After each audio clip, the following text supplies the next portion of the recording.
I was never blind. That's the first thing people always get wrong.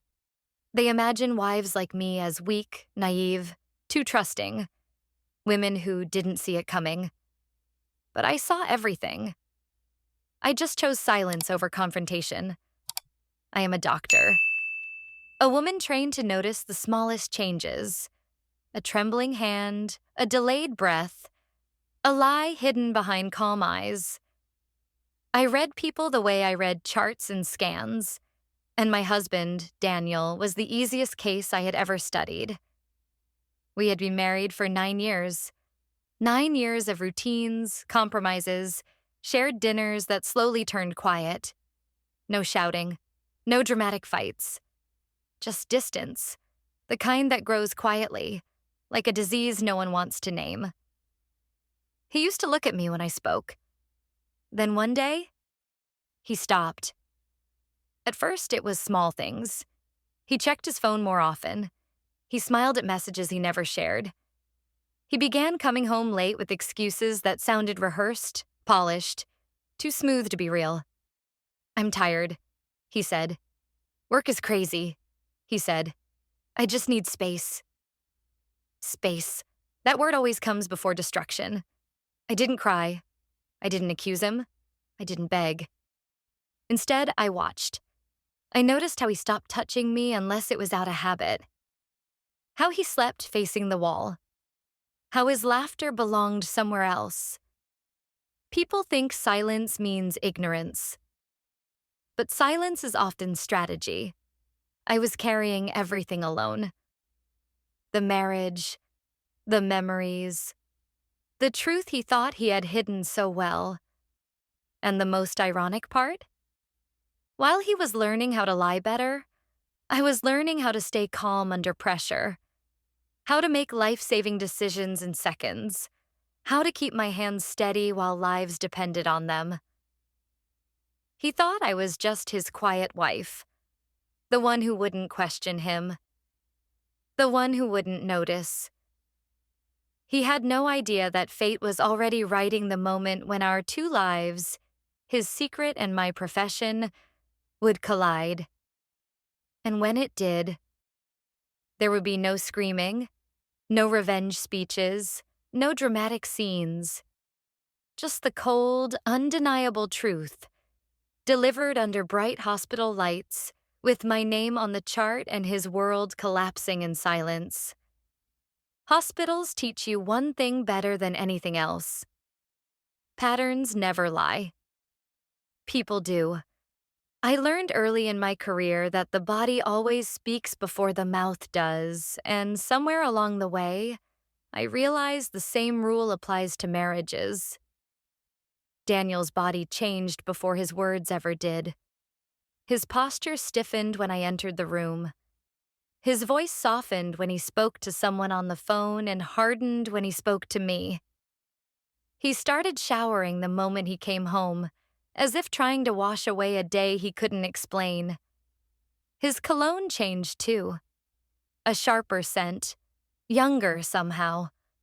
One I had never bought him. One that lingered like a fingerprint he forgot to erase. Still, I said nothing. Not because I was afraid of the truth, but because I already knew it. And knowledge without timing is useless. I had learned that lesson the hard way in emergency rooms, where acting too early could be just as fatal as acting too late. So I waited. I let the silence stretch. I let him believe his performance was flawless. At work, I was respected, trusted. Patients listened when I spoke. Colleagues asked for my opinion in critical moments. I made decisions that changed lives before lunch, then came home to a man who barely looked up from his phone. The contrast was almost absurd, saving strangers while my own marriage quietly bled out in the background. One night, as we sat at the same table we had shared for years, he casually mentioned a new colleague. He said her name too quickly, like it might escape him if he didn't. I didn't ask questions. I nodded. I smiled. Inside, something clicked into place, not painfully, but precisely, like a diagnosis finally confirmed. That was when I stopped hoping. Hope can be dangerous. It makes you negotiate with reality. It makes you accept crumbs where you deserve truth. So I replaced hope with clarity. I began noticing dates, times, inconsistencies, late-night meetings that only happened on Thursdays, weekend errands that took hours longer than necessary, the way he guarded his phone like a vital organ. And then there were the small betrayals, the ones people never talk about. How he stopped asking about my day. How he corrected me in front of others, subtly, deliberately, as if shrinking me made him feel larger. How he started framing my independence as emotional distance, my strength as coldness. She's married to her job. I once heard him say to a friend, not knowing I was close enough to hear. Not knowing that sentence would stay with me longer than any confession. I didn't confront him because confrontation would have given him control. Lies thrive in chaos. I wanted structure, evidence, a clear line between cause and consequence. She's married to her job. I once heard him say to a friend, not knowing I was close enough to hear. Not knowing that sentence would stay with me longer than any confession. I didn't confront him because confrontation would have given him control. Lies thrive in chaos. I wanted structure, evidence, a clear line between cause and consequence. What he didn't know was that while he was constructing a fantasy life with someone younger, someone who believed his version of reality, I was preparing myself emotionally for a truth that would eventually arrive on my terms. I detached carefully, methodically, like a surgeon separating tissue without damaging what needed to survive. By the time he finally said the words, that he needed time, that he felt confused, that he wasn't sure he was ready for commitment anymore, I felt almost nothing. Just a quiet confirmation of what I already knew. He packed a bag. He kissed my cheek like a stranger. And he walked out believing he had left behind a woman who would grieve, question herself, maybe even beg. What he actually left behind was someone who had learned patience under pressure, who understood that the most powerful responses are the ones delayed until they are unavoidable. I didn't know yet who the other woman was. I didn't know her face or her voice. But I knew something far more important. I knew exactly where I would be when the truth finally arrived. And fate, as it turned out, had a very dark sense of symmetry. There are moments in life that arrive quietly, almost politely, without warning you that everything you know is about to fracture into before and after. That night began like any other shift. Sterile lights, the familiar scent of disinfectant, the steady rhythm of hospital life unfolding exactly as it always did, indifferent to personal tragedies and private lies.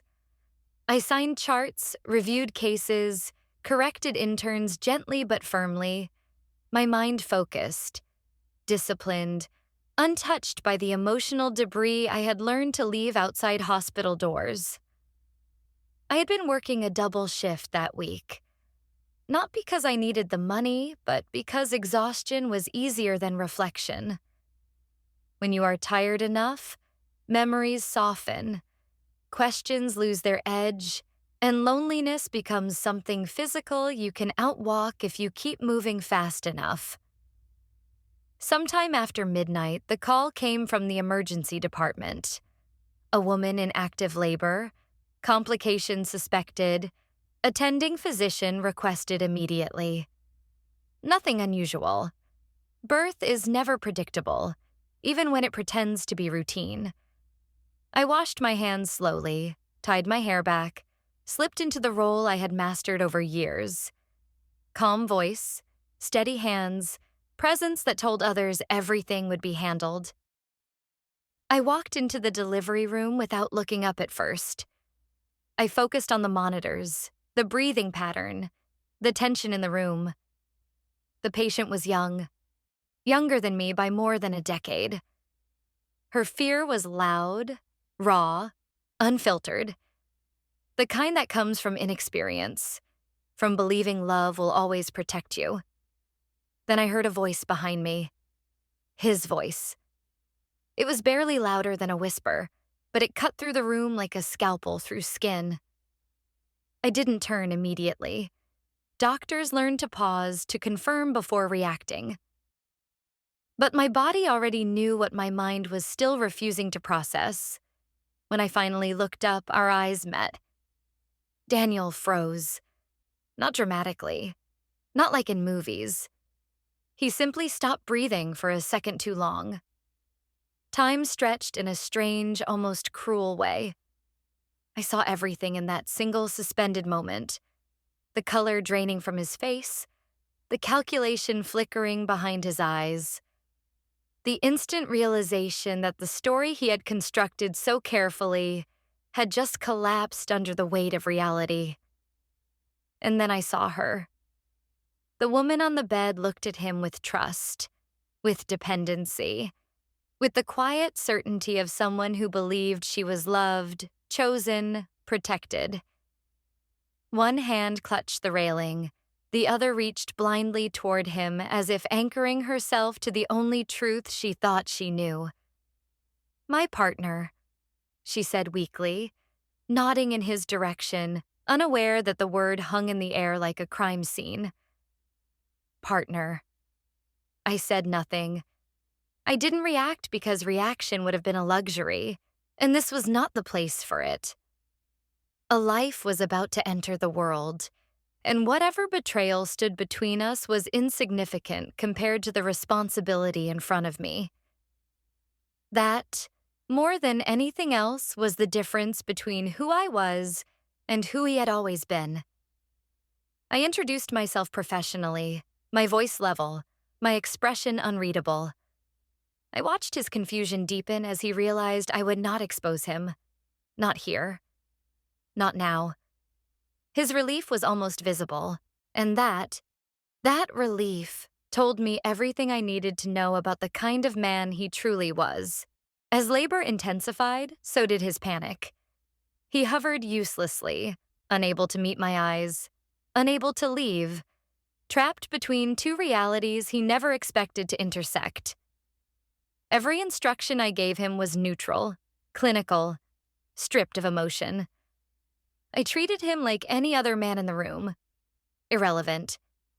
Inside, however, something irreversible was happening. I wasn't angry. I wasn't shocked. I wasn't even hurt the way people expect. I was clear. Clear about the depth of his deception. Clear about how easily he had replaced one lie with another. Clear about how he had walked away from a marriage claiming he wasn't ready for commitment, only to build a new illusion the moment it suited him. And as the child was finally born, fragile, screaming, undeniably real, I understood the cruel symmetry of it all. He had tried to start a new life by erasing me. Instead, his secret had been delivered directly into my hands. And for the first time since he left, I felt something solid settle inside my chest. Not vengeance, not sadness, but certainty. The kind that doesn't rush. The kind that waits. Because some consequences are not immediate. They are inevitable.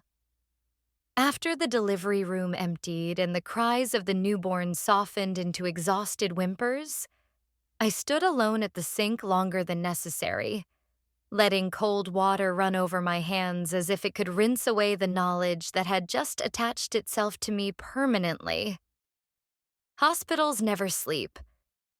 But in that moment, the world felt strangely paused, as though fate itself was holding its breath, waiting to see what I would do next. I looked at my reflection in the stainless steel, at the woman staring back, composed, controlled, untouched on the surface. And I realized something unsettlingly calm. Nothing had shattered inside me. Something had solidified. Daniel avoided me for the rest of the night with the desperation of a man who believed invisibility could save him.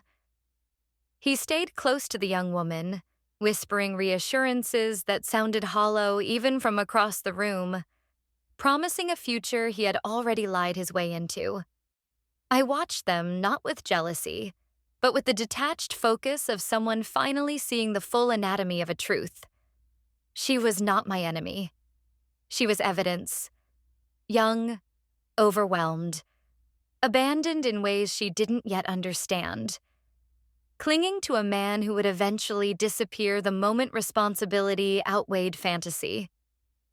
I completed my shift with mechanical precision. I signed reports. I answered questions. I performed rounds. No one noticed the shift inside me because I didn't allow it to show. Doctors are taught early that emotions can wait, that lives do not pause for personal revelations. I honored that rule, not out of denial, but because I was already moving into the next phase, the one that required restraint. When I returned to the small apartment I had moved into after the separation, I sat in silence for a long time. There was no dramatic breakdown, no sobbing on the floor, just a slow inventory of facts. He had left me claiming emotional confusion. He had started a new relationship immediately. He had concealed a pregnancy. And now, fate had placed the proof directly in my professional space, in a way no denial could survive. I understood then why he had chosen someone younger. Youth is easier to impress, easier to confuse devotion with control, easier to convince that absence means mystery rather than betrayal. He hadn't fallen in love. He had sought admiration without accountability, intimacy without history, power without consequence. That night, I began writing things down. Not out of rage, but out of discipline. Dates, conversations, messages I remembered but had never questioned before. I documented patterns, timelines, overlaps. Not because I planned revenge, but because I refused to be unprepared ever again. Knowledge had saved lives in my career. It would protect mine now. Days passed, then weeks. Daniel reached out once, cautiously, testing the silence like someone touching a wound they weren't ready to face. His message was vague, almost polite, asking how I was, pretending we were still two civilized adults drifting apart. I didn't respond. Silence, I had learned, unsettles liars more than confrontation ever could. Meanwhile, news travels fast in places built on trust. Whispers move through mutual acquaintances, fragmented stories stitched together by speculation. Some people looked at me differently. Some avoided me. Others tried to offer sympathy wrapped in curiosity. I accepted none of it. I was no longer interested in being seen. I was interested in being free. The irony was impossible to ignore. He believed his secret life had liberated him, while mine, built on truth, patience, and professional integrity, was finally expanding. I focused on my work. I took additional certifications. I volunteered for cases others avoided. I rebuilt myself not loudly, but thoroughly, like a foundation reinforced in silence. And in the background of everything, the knowledge remained. Steady, heavy, unmoving. I knew what he had done. I knew what he had lied about. And I knew exactly when the truth would matter. Because some stories do not end when the lie is discovered. They end when the consequences arrive. Consequences rarely arrive the way people imagine. They do not slam doors or raise their voices. They do not seek drama or spectacle. They move quietly, methodically, almost politely, until suddenly there is nowhere left to stand without feeling their weight. By the time Daniel understood this, it was already far too late. The legal process began without confrontation. No ultimatums, no emotional demands. I filed for divorce with the same precision I used when submitting medical reports. Every detail exact, every document supported, every timeline clear enough that interpretation became unnecessary. I did not exaggerate. I did not accuse. I simply presented reality as it was. And reality, when documented properly, is devastating. He underestimated that. Of course he did.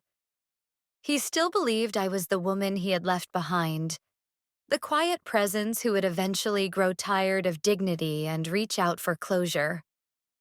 He hired a lawyer who treated the situation casually, assuming compliance where there would be none.